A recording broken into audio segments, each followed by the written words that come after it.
I want you to think really quick. The first thing that comes to mind, maybe jot it down on your bulletin. I've got a couple of questions. You heard them. I preempted them with the kids this morning. I don't want to see your bruised up knees, so you don't need to roll up your pants for that. In what ways are you talented? First thought, write it down. In what ways am I blessed? First thought, write it down. In what ways am I very fortunate? In what ways am I wounded by life? First thought, write it down. In what ways am I broken? First thought, write it down. Today we read the second in a series of parables. They're parables of judgment in Matthew 25. As I said at the reading, this is the second after the wise and foolish bridesmaids. This is the parable of the talents. Now, parables, the key way that Jesus teaches, are often very difficult to understand. We like to allegorize them, but sometimes the allegories break down on us. And teaching in parables is brilliant. One commentator says they're like time bombs. You think you have it figured out, but then you realize a little later that no, it kind of goes off. New questions arise, new ways of seeing it. You turn it around, and suddenly there's new things that come up. And I think that's true, especially for the parable that we read just a few minutes ago, the parable of the talents. The story is a simple one. The master was going away. 3 managers or servants were chosen to faithfully tend his resources while they waited for his return. He chose them carefully, and he assigned a portfolio of assets according to their ability in order to manage it.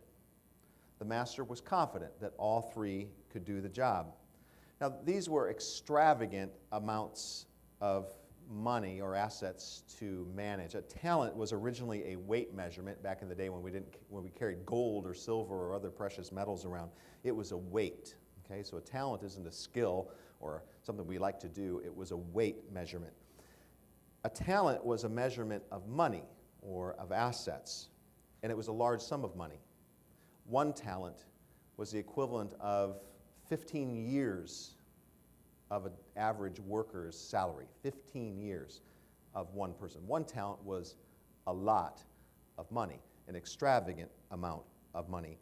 The one that we feel sorry for is one who received 15 years worth of income to manage. The other 2 get larger sums of money. One received 15 years worth of wages. Another person gets 2 talents, twice that, or 30 years worth of wages. And then the first guy we hear about receives 5 talents, an unbelievable sum of assets to manage. So 2 of the 3 people that this owner chose did what they were supposed to do. They managed. That's what you would want them to do. Jeremy is here this morning. He's from Thrivent, and if you turned over your assets to Jeremy, you would want him to do what he's supposed to do. He's supposed to manage them. That's what the expectation is.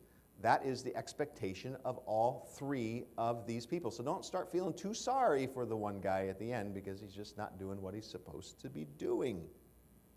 The first 2 do what they're supposed to do. They live into what they are. They're managers, and so they manage. And the third man who is hired to manage the resources has a failure of nerve because he's afraid, it says, he's afraid of the owner. So he buries his talent in the ground. He did nothing with those resources. Didn't even put them in a bank to receive some kind of simple interest. He just stalls. He just waits. He runs out the clock. He freezes the puck if you're a hockey guy. He holds on to it. He sits on it. That's all he does. Puts it in the ground. And notice the third manager's perspective on the owner. I knew that you were a harsh man, he says, reaping where you did not sow. This man, who had received a large sum of assets from the owner, believes this owner to be a ruthless kind of guy. Note that neither of the other 2 managers seem to share any kind of perspective like that. They just took risks. They managed the assets that they were given in the interim time while they were waiting in this long travel and this delay of the return of the owner. And when he comes back, they get to, quote, enter into the joy of the master. What a beautiful image, entering the joy of your master. It's a counter to the perception of the third manager. How does your perception of things, your perspective, shape you? How does your perception of things, how does your perception of God shape how you see the world? Religion, essentially, is a worldview. You don't have to have a God in it to have a worldview. Atheists have a religion, a worldview. It's one without God. How does how you see God shape your reality? Maybe you see it in your families where you have religious diversity. My family, we've got evangelical Christians on one side, apocalyptic Christians on one side, and then there's us. I don't know what we would be called, but we're us, Lutherans. And, so this makes for interesting Thanksgiving conversation when they're always thinking Jesus is going to, be around the corner, come out of the jacuzzi, every moment. And I'm like, I'm just going to keep doing what I'm doing. Just going to keep being who I'm being. Not going to be too worried about waiting and watching because my whole life is waiting and watching. But both faithful Christians. How do perceived or assumed perceptions contribute to your risk-taking? Our positive action. Inversely, how do negative perceptions contribute to your withholding of risk, being self-protective, maybe even isolationist? How do they keep us from taking a risk or squashing an opportunity? Have you ever said, oh, I wish I had? Of course you have. You know the power of I wish I had. You know the power of a failure of nerve. I speak to all kinds of people all week long. People, that's kind of what I do, is talk to people. That's my job, basically, is talking to people. That's what I do on the days that I'm not working, because Sunday's the only day I do. And the rest of the time, I'm just talking to people. And I'm talking to people all the time who are caught up in their negative perceptions. I battle it myself. I talk to a woman in the community, not a part of a church, but the community, talk to her regularly who thinks negatively about absolutely everything, so that when any new opportunity presents itself, it's immediately defeated even before she can begin to conceive it. She lives in fear. She shapes her life around these perceptions. She's always thwarted. She's always having a failure of nerve, and she misses every opportunity. I spoke with another gentleman, a community member this week, not a member of our congregation, longtime community member. He knew Pastor Lawson for many years, sharing many of the same community groups that Pastor Lawson was a part of. Pastor Lawson was the founding pastor of our congregation, sort of legendary. You'll know how he was legendary in a moment. And then this man said something that really shocked me. He said, I never thought that Pastor Lawson liked me. Yeah, you got it. For those of you that knew Pastor Lawson. I couldn't believe it. I had to ask it. I said, what? I never believed that Pastor Lawson liked me. Pastor Lawson loved everybody. Well, except maybe this guy. Was the one exception to the rule. Or maybe Pastor Bob loved this guy, and this guy couldn't receive it. His perceptions were off. His own insecurity wove a narrative that wasn't true. It was a terrible lie, in fact. What a terrible conclusion to have, and what an opportunity he missed to know Pastor Lawson. Our insecurities lead to a failure of nerve, and they limit our ability to respond to opportunities, our ability to respond to relationships, our ability to respond to success that's presented to us.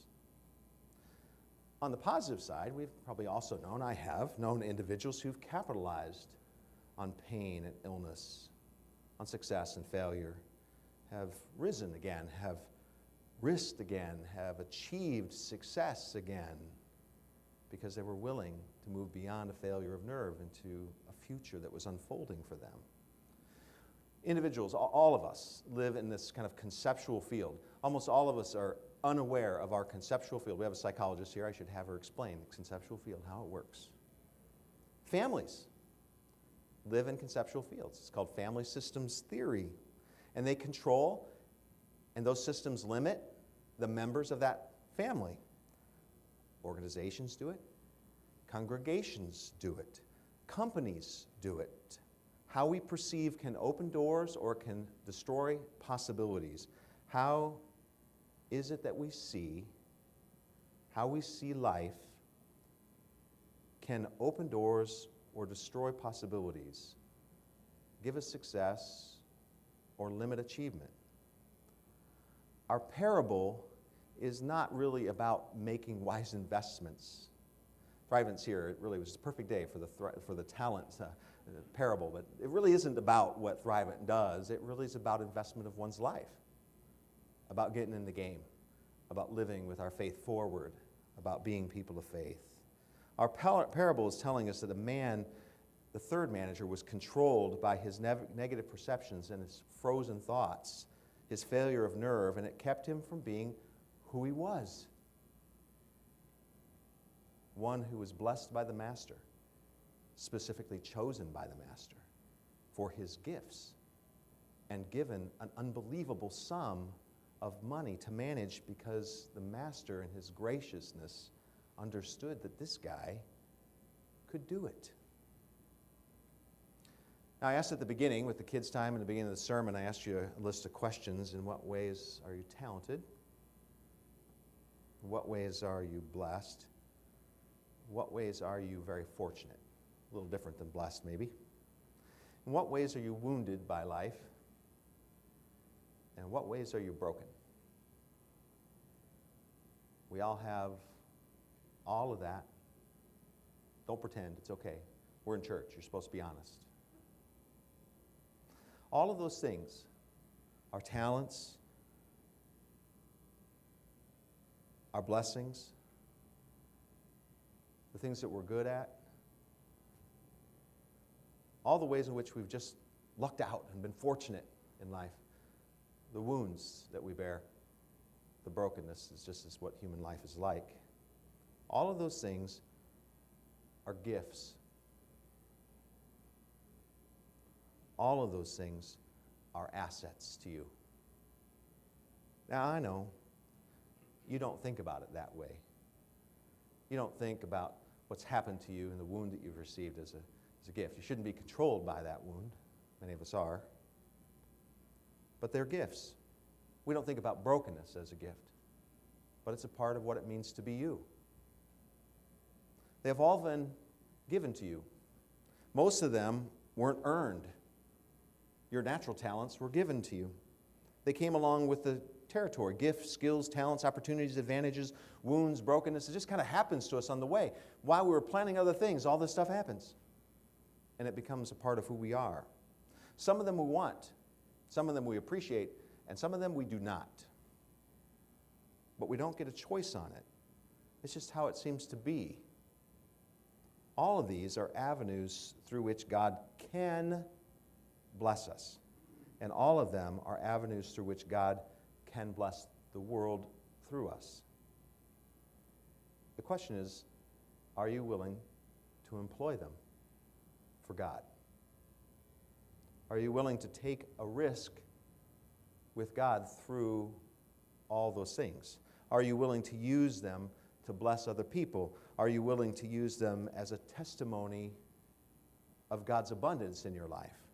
God's blessing, God's comfort, God's peace in and through you? Or are you just going to sit on them, stay silent about them, bury them, ignore them, resent them, fear them, deny them, waste them? You could ask the same thing about this church and who we are corporately together. And all the talents and assets, all the gifts and good fortune, all the wounds and brokenness that makes for this organization and the conceptual field that we live in as well. Are we willing to step up and give all that over to God? The choice is always up to us. It always happens within the wider understanding of God's extravagant generosity for us. All three managers were given an extravagant amount of wealth. It's always up to us, but what a waste. What a terrible judgment upon us if we have a failure of nerve, especially as church in the time in which we live today. Some of you remember Arthur Ashe. You remember Arthur Ashe? He was a tennis player, professional tennis player. He had a surgery, received a blood transfusion back in those days, the 70s, and from that blood transfusion, he contracted AIDS.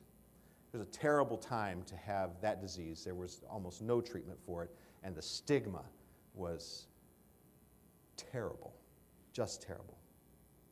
But if you remember Arthur Ashe, he played at the same time as some other really rambunctious and famous tennis players as well, but he always had sort of a stately grace about him compared to maybe Connors and McEnroe, who had other things going for them. But the tragedy of his illness wasted him away. In that period, he wrote a book called Days of Grace. I don't know if you've ever read it, but you should read it, even if you're not a tennis person. He said this: "Since my retirement, I've not become a senator like Bill Bradley or a Supreme Court justice like Brian White. In part, I've had to curtail my activities and my ambitions because of my illness. However, I've tried to keep on with my striving because this is the only hope I have of ever achieving anything worthwhile and lasting. In doing so, I'm not driven by an obsession to scratch my name indelibly on the pages of history. The years pass, and the world forgets the efforts of virtually all individual men and women of goodwill. And yet those efforts are not necessarily in vain because they are forgotten. They may bear fruit in a myriad of unrecognized ways, small but potent, in one life helped here, in a single future brightened there. I know I could never forgive myself if I elected to live without human purpose, without trying to help the poor and unfortunate, without recognizing that perhaps the purest joy in life comes with trying to help others." There's a guy who got some talents and had them taken away, and it didn't matter because he lived into who he was, a person filled with faith. That's a part of Arthur Ashe's story. A person who understood that it was not about what he had, but about who he was as a child of God that made all the difference. He had 5 talents, and he had most of them stripped out of his life by an illness that he did not cause, by a wound and a brokenness that would take his life that he did not ask for or desire or deserve. And yet he was not a bankrupt life because he lived into human purpose and offered himself into the light. When it comes to being God's children in the world, when it becomes to being you in the world, I pray that you and I and this church don't suffer a failure of nerve. You have been richly blessed in so many ways by things that make you blessed and fortunate and by things that leave you broken. But it's in using those gifts that we show the world who we are, and we brighten it, and we give to life the one gift that can never be taken away, the indelible mark of God's presence in it, in any and all circumstances. Whether with Zephaniah standing in the day of the Lord and looking at the doom and gloom of empires crashing down upon us and reminding us to live as children of faith, or living on the edge of history as Paul did with the Thessalonians and thinking that any day this show's over and we'll be going with our Master to heaven, or we live now 2,000 years after those promises, still in mean times, still being invited to live into the purpose that God gave us as his children, to sow light and to bring peace and to offer ourselves for the poor and the unfortunate because we have been blessed by the Master, and we live now. We've now lived and entered into the joy of that Master. Let it show in your lives, folks. As we come to the conclusion of the church year, let us remind us that when things get scary in our lessons, that we are people of God and our salvation is assured. So keep acting like it and keep living the life. We ask this in Christ's name. Amen.